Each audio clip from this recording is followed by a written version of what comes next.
우리는 예후를 조용히 이스라엘의 소유로 남겨두고 요람과 이세벨을 이겼으니 이제 우리는 그의 추가 움직임에 참석해야 합니다.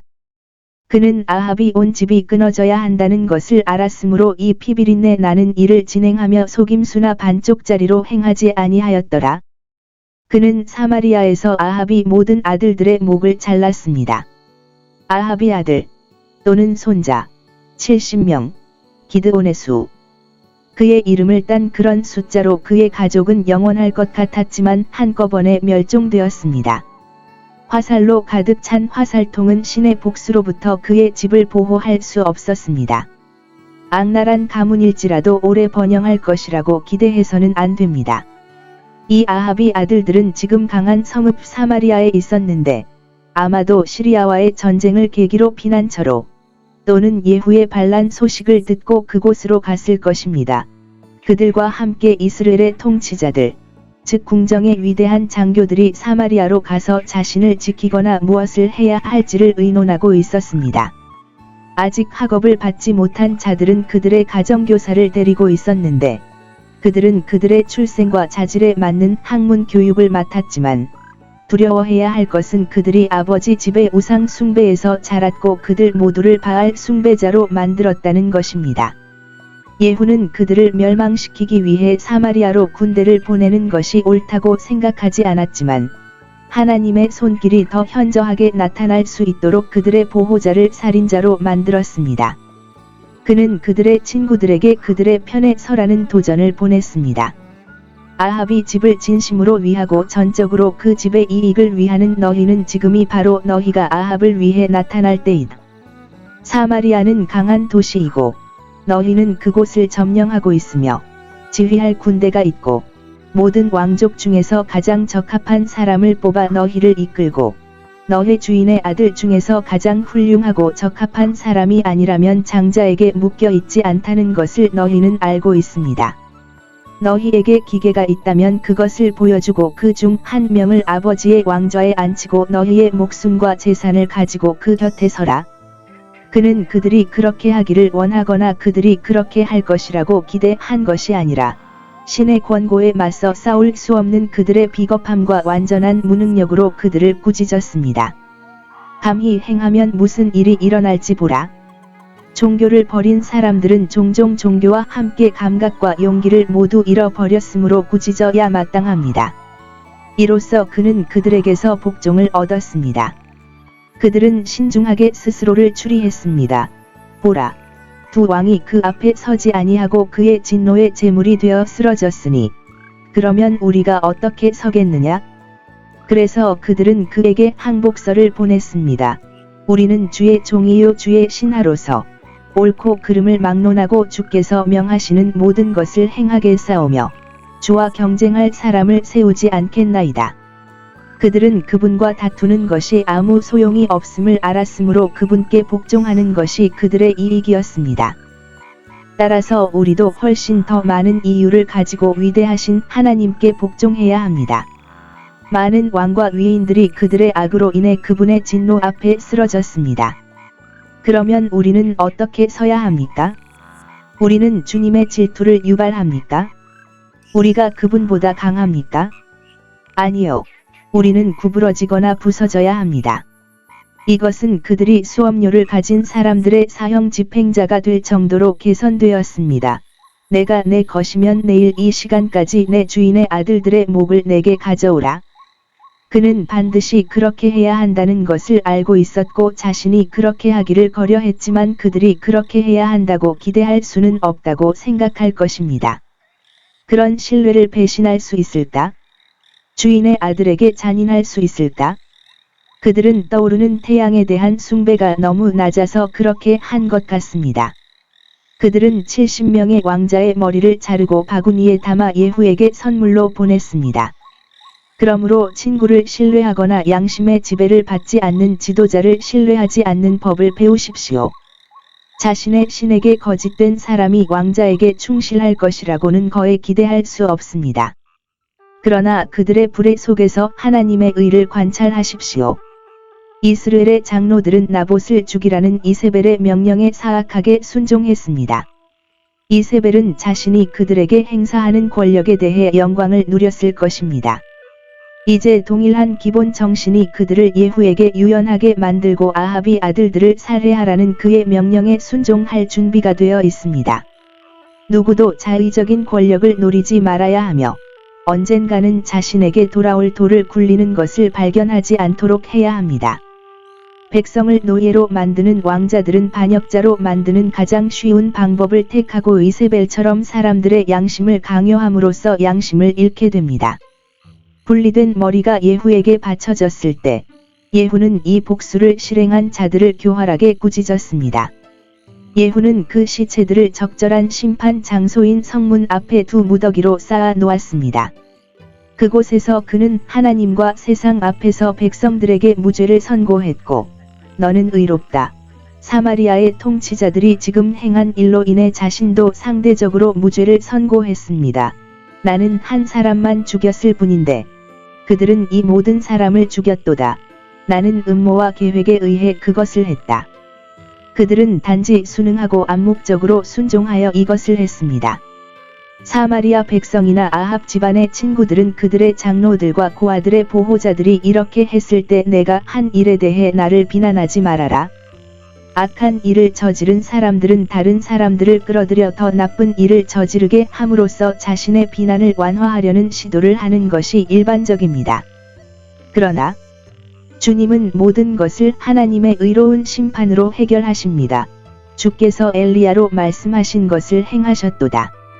하나님은 사람의 죄의 저자가 아니시지만 사람들이 악한 원칙에서 행하는 것조차도 하나님은 자신의 목적을 이루시고 자신의 이름을 영화롭게 하시며 사람들이 불의한 것에서 의로우십니다.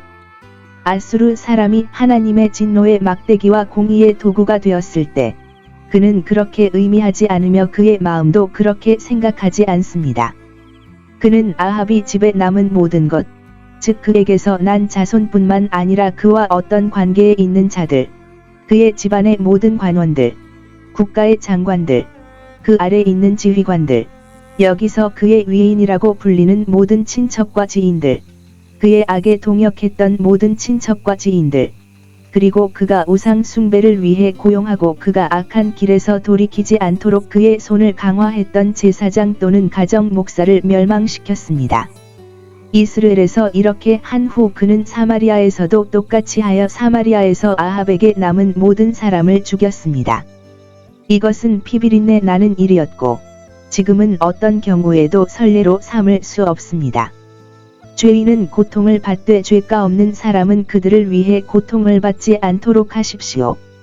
아마도 이와 같은 끔찍한 파괴는 모든 불경건 한 사람들의 최종 멸망의 유형으로 의도되었을 것입니다. 하느님께서는 하늘에서 목욕한 칼을 가지고 계시며 그 칼은 그의 저주를 받은 백성에게 내려와 피로 가득 차게 될 것입니다. 그러면 그의 눈이 아끼지 아니하시며 불쌍히 여기지 아니하시리라. 아하시야의 형제들을 그의 길로 인도하신 섭리. 그가 이 처형을 진행하면서 그들도 똑같이 죽였습니다. 아하시야의 형제들은 아라비아 사람들에 의해 죽임을 당했지만 이들은 아하시야의 형제들의 아들들이며 유다의 방백들이며 아하시야를 섬기는 자들이라고 설명되어 있습니다. 예후가 지금 실행하고 있는 복수의 불쾌감을 주는 몇 가지 사항이 일치했습니다. 그들은 아달랴의 후손으로 아합이 집의 지퍼에 속해 있었기 때문에 아합이 위임에 속했습니다. 그들은 아합 집안의 악으로 더럽혀져 있었다. 그들은 이제 왕과 왕비의 자녀 요람과 이세벨에게 문안하기 위해 아합 집의 방백들에게 궁정을 만들려고 했는데 이는 그들이 애정뿐만 아니라 친근감으로 그들과 연결되어 있음을 보여주었습니다. 42명이나 되는 이 왕자들은 제물로 바칠 양으로 지목되었고 양털 깎는 집 구덩이에서 엄숙하게 죽임을 당했습니다. 주님은 그가 집행하시는 이러한 심판으로 알려지셨습니다. 예후가 이를 추진하며 여기 있다. 선한 사람, 레갑이 아들 여호나답이 우정을 구합니다. 이 여호나답은 비록 세상을 부끄러워하고 세상 일에 거의 간섭하지 않았지만 300년 후 그의 후손들이 포도주를 마시지 말고 성읍에 거하지 말라고 종교적으로 준수한 것에서 알 수 있듯이 이 기회에 예후를 만나러 가서 하나님이 그를 부르신 일을 격려해 주려고 했습니다. 선한 사람의 얼굴은 위대한 사람이 지혜로운 사람이라면 소중히 여기고 자신을 소중히 여기는 것입니다. 다윗은 주를 경외하는 자들이 내게로 돌아오게 해달라고 기도했습니다. 이 여호나답은 선지자나 제사장, 레위인도 아니었고 왕자나 통치자도 아니었지만 신중함과 경건함으로 매우 뛰어났으며 일반적으로 그가 살았던 자기 부인과 헌신의 삶으로 존경받는 사람이었다고 추측할 수 있습니다. 예후는 군인이었지만 그를 알고 그를 존경했습니다. 그는 실제로 그를 보낼 생각은 없었지만 그를 만났을 때 지금처럼 격렬하게 운전했을 것 같지만 그를 멈추고 그에게 말을 걸었습니다. 예후는 그에게 경의를 표하고 그를 축복하고 단어 그대로 그에게 존경을 표하고 그에게 진지한 경건의 큰 모범으로 인한 선의를 보여주었습니다. 여호나답은 예후가 진심으로 예후에게 관심이 있고 예후의 대의를 진심으로 위하는 사람임을 확신했습니다. 예후는 자신의 마음이 옳다고 자신의 인격에 대한 진실한 애정과 나시린의 면류관에 대한 숭배를 가지고 있다고 고백하며 하나님께서 자신의 머리에 씌워주신 왕의 존엄의 면류관에 대한 동일한 애정과 만족을 가지고 있는지 알고 싶어 했습니다. 내 마음이 옳으냐? 우리가 종종 스스로에게 던져야 할 질문입니다. 나는 그럴듯한 고백을 하고 사람들 사이에서 명성을 얻었지만 내 마음이 옳은가? 나는 진실하고 하나님과 내면이 일치하는가? 여호나답은 그에게 자신의 말을 주었고, 그렇다. 그의 손을 그에게 마음의 서약으로 주었고, 그에게 굴복했고, 손을 주었다. 대하. 그와 동의하고 언약했으며, 그가 지금 하고 있는 복수와 개혁의 일에서 그를 소유했습니다. 예후는 그를 병거에 태우고 사마리아로 데려갔습니다. 예후는 그를 병거에 태워서 그에게 약간의 명예를 주었지만 여호나답은 왕과 함께 병거를 타는 데 익숙하지 않았다. 그는 그에게서 더 많은 명예를 얻었고 그가 현재의 일에 바친 얼굴로 인해 더 많은 명예를 얻었다. 예후와 함께 병거를 타는 여호나답을 본 모든 사람들은 예후를 더 좋게 생각했을 것입니다. 어떤 사람의 경건함이 다른 사람의 정책에 봉사하도록 만들어졌고 설계하는 사람들이 선한 사람들을 자신의 이익으로 끌어들여 자신을 강화한 것은 이번만이 아닙니다. 여호나답은 육신의 지혜의 기술에 익숙하지 않고 단순하고 경건한 성실함으로 대화함으로 예후가 하나님의 종이자 볼의 적이 된다면 그는 그의 충실한 친구가 될 것입니다. 그러므로 나와 함께 와서 주님에 대한 나의 열심을 보십시오. 그러면 당신은 내 대의를 옹호할 이유를 알게 될 것입니다. 예후가 말합니다. 이 말은 일반적으로 예후가 잘하지 않은 말로 받아들여지며 그가 행한 일에서 그의 마음이 하나님과 옳지 않았으며 그가 주님을 위해 행한 열심이 실제로는 자신과 자신의 출세를 위한 열심이었다고 의심할 수 있는 근거를 제시하는 것으로 받아들여집니다. 그는 그것을 자랑하고 마치 하나님과 사람이 자신에게 큰 빚을 진 것처럼 말했기 때문입니다. 그는 사람들에게 보이기 위해 모든 것을 행하는 바리새인들처럼 사람들에게 보이고 주목받기를 원했습니다. 정직한 마음은 하나님께 자신을 인정하고 그분의 인정을 받는 것 이상을 탐하지 않습니다. 사람들의 박수를 목표로 삼고 그들의 칭찬을 우리의 최고 목적으로 삼는다면 우리는 잘못된 바닥에 서 있는 것입니다. 예후가 더 멀리 보았는지 여부는 우리가 판단할 수 없지만 여호나답은 그와 함께 갔고 아마도 그의 임무 수행에 활기를 불어넣고 그를 도왔으며 사마리아에 있는 아합이 모든 친구들을 멸망시켰을 가능성이 높습니다. 사람은 잔인함을 미워하면서도 정의를 사랑할 수 있고 피를 갈망하지 않으면서도 악인의 피로 발을 씻을 수 있습니다. 바알을 숭배하는 모든 자들의 멸망을 계획하십니다. 바알을 섬기는 것은 아합 집안의 울부짖는 죄악이었으니 이 우상 숭배의 뿌리는 뽑혔으나 여전히 많은 무리가 남아서 다른 사람들을 감염시킬 위험에 처해 있었습니다. 하나님의 율법은 그들을 죽이라고 명시되어 있었지만 그들은 너무 많았고 왕국 전역에 흩어져 있었으며 아마도 예후의 시작에 너무 놀랐기 때문에 그들을 모두 찾아내는 것은 어려운 문제이며 그들을 하나씩 기소하고 처형하는 것은 끝없는 일이 될 것입니다. 따라서 예후의 계획은 이들을 한꺼번에 끊어버리는 것입니다. 교활한 속임수로 그들을 바알 신전으로 모이게 했습니다. 그는 아합이 했던 것보다 더 바알을 숭배하는 척했습니다. 아마도 그는 백성들이 이런 결의를 반대할지 시험해보고 전임자의 엄벌을 강화하겠다고 협박하는 것에 분개하여 그렇다면 우리는 예후에게 참여할 것도 없고 님시의 아들에게 상속할 것도 없다고 말하기 위해 아이러니컬하게도 이렇게 말했을 것입니다. 그러나 그것은 오히려 바알 숭배자들을 속이기 위해 의도적으로 말한 것으로 보이며 정당화될 수 없습니다. 하나님의 진리에는 사람의 거짓말이 필요하지 않습니다. 예후는 선지자와 제사장뿐만 아니라 엘리야 시대처럼 많지 않았던 왕국 전역의 모든 바알 숭배자들이 바알에게 제사를 드리는 데 동참할 것을 요구하는 포고문을 발표했습니다. 예후의 친구들은 예후의 의도를 알고 있었기 때문에 불쾌해하지 않았지만 편견에 사로잡힌 바알 숭배자들은 자신들이 매우 행복하다고 생각하기 시작했고 이제 다시 황금기를 맞이할 것이라고 생각했습니다. 요람은 바알의 형상을 없애버렸습니다. 예후가 그것을 회복시키면 그들이 가질 것을 가지고 사방에서 기쁨으로 사마리아로 올라와서 엄숙히 축하하고 바알의 집이 붐비는 것을 보고 그의 제사장들이 예복을 입은 것을 보고 자신들도 바알과의 관계를 알리기 위해 배지나 다른 것을 가지고 기뻐하는데 이는 모든 숭배자들에게 예복이 있었기 때문일 것입니다. 그는 주의 종들 가운데 한 사람도 그들 가운데 있지 않도록 주의했습니다. 그들은 바알 숭배가 이방인들에게 모독당하는 것을 막기 위해 이것을 규정으로 삼았지만 이것으로 인해 그들이 올무에 걸리고 그들에게 계획된 것을 분별하지 못한 것은 놀라운 일이었습니다. 모든 우상 숭배자들이 우상에게 속는 것처럼 바알에게 속아 고통을 겪는 사람들이 예후에게 속아 멸망에 이른다 해도 놀랄 일이 아닙니다. 예후는 그들을 모두 베어 버리라는 명령을 내렸고 여호나답도 그 일에 동참했습니다. 하나님의 종들 가운데 한 사람이라도 동행이나 호기심 때문에 가라지와 섞일까봐, 즉 알곡이 그 가라지와 섞일까봐 철저히 수색하고 바알의 성전으로 가는 모든 길목에 80명을 세워 아무도 도망하지 못하도록 지키게 했을 때 경비병들이 그 가라지를 모두 베어 버렸다.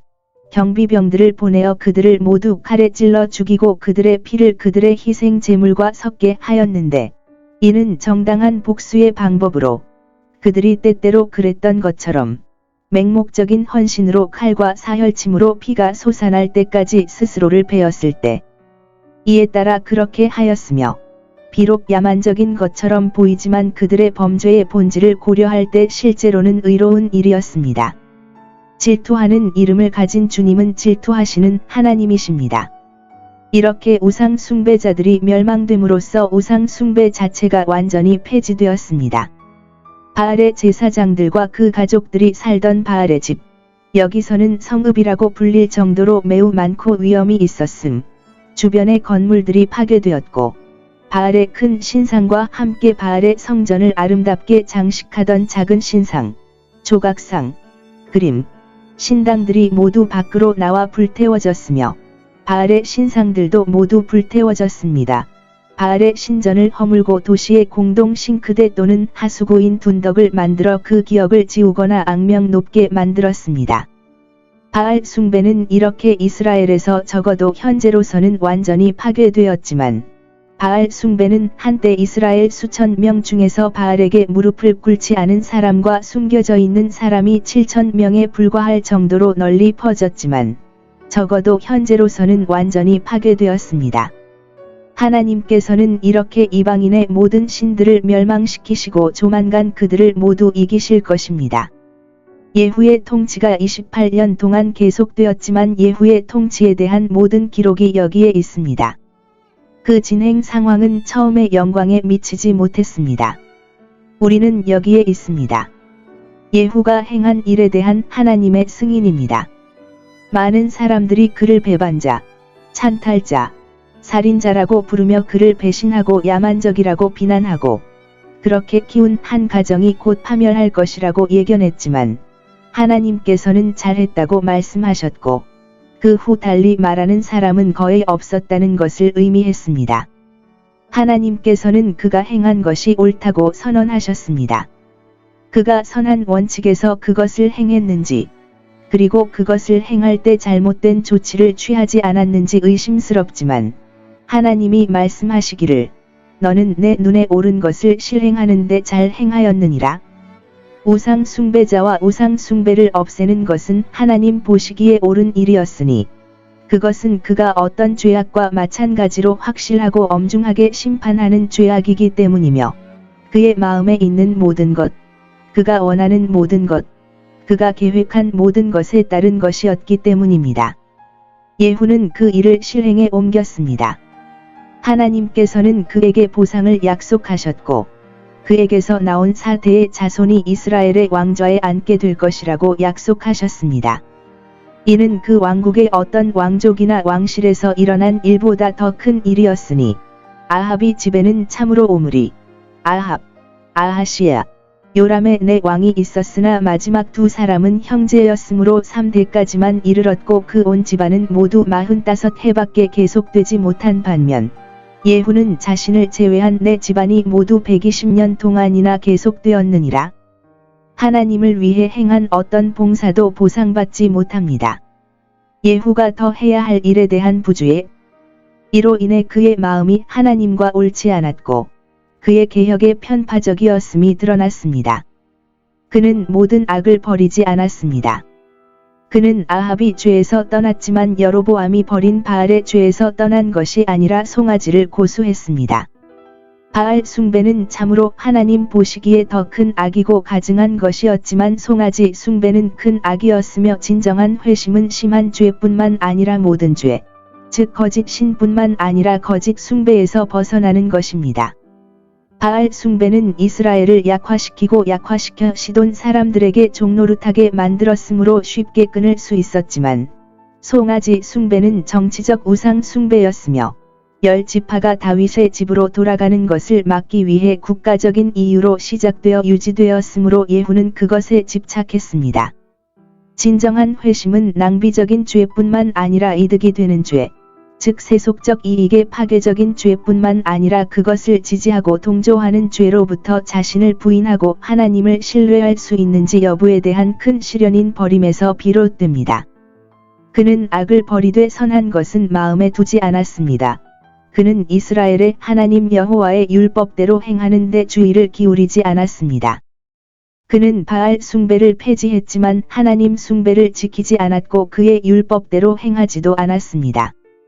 그는 거짓 종교를 뿌리 뽑기 위해 큰 관심과 열심을 보였지만 참 종교에서는 하나님을 기쁘시게 하고 의무를 다하기 위해 전혀 간청하지 않았고 경전, 선지자, 자신의 양심의 주의를 기울이지 않았으며 모든 모험을 행하지 않았습니다.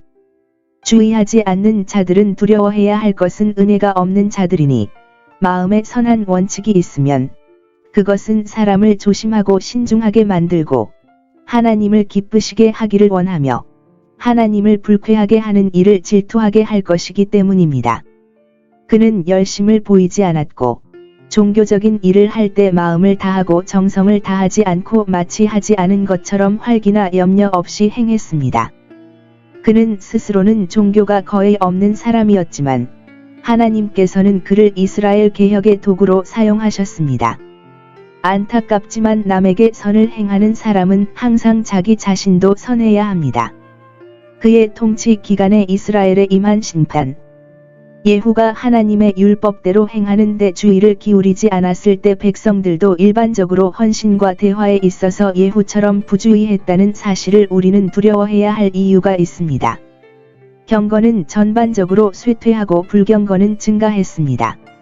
그러므로 우리가 듣는 다음 소식은 그 시대에 주님께서 이스라엘을 단절하기 시작하셨다는 것이 이상하지 않습니다. 그들의 이웃들은 사방에서 그들을 침범했고 그들은 하나님에 대한 의무가 부족했기 때문에 하나님께서는 그들의 범위와 부와 권력을 짧게 하셨습니다. 시리아의 왕 하사엘은 다른 어떤 왕보다도 그들에게 성가시고 장난을 많이 치며 이스라엘의 모든 해안, 특히 요단 건너편에 있는 나라들, 그 옆에 있고 가장 노출이 많이 된 나라들을 쳐서 계속 침입하여 황폐하게 만들었습니다. 이제 르우벤 족속과 갓 족속은 조상들이 요단강 건너편에서 기업을 얻은 것을 현명하게 선택하여 모세가 그들을 책망했습니다. 이제 하사엘은 엘리사가 예견하고 예언한 대로 행했습니다. 그러나 우리가 알 수 있듯이 하나님은 그와 그의 왕국과 다툼을 벌이셨습니다. 다메섹 사람들이 쇠로 만든 타작 기구로 길르앗을 타작하였으므로 하나님이 말씀하시기를 내가 하사엘의 집에 불을 보내어 벤하닷의 궁전들을 삼키리라. 마지막으로 예후 통치의 결론. 일반적으로 그의 힘에 대해 주목하지만 그가 하나님을 섬기는 데 주의를 기울이지 않았기 때문에 그의 강력한 사업과 업적에 대한 기념비는 정당하게 망각 속에 묻혔습니다.